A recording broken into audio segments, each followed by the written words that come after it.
một trâu cũng bác cũng mềm lông nó vào nhau bác cũng mềm mông cái chuyện này cứ trơn chưa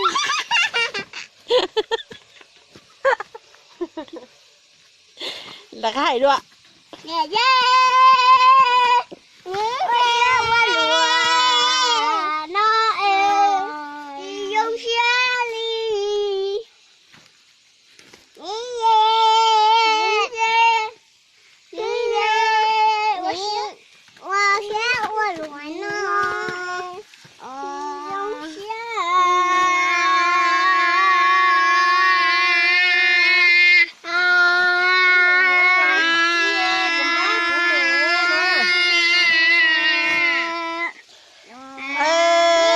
tụi mình nói tôi nhớ bé té bó cười cho bán cho mẹ khó xe nè nu hay cứ xe u ý sư à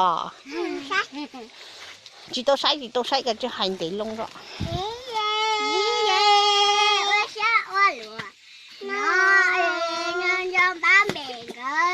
tôi nhớ thì té bó cười nó nên cho bám mì nên cho bám mì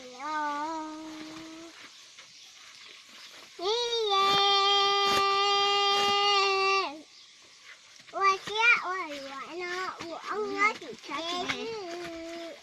hãy cứ chơi muốn tụi xin mà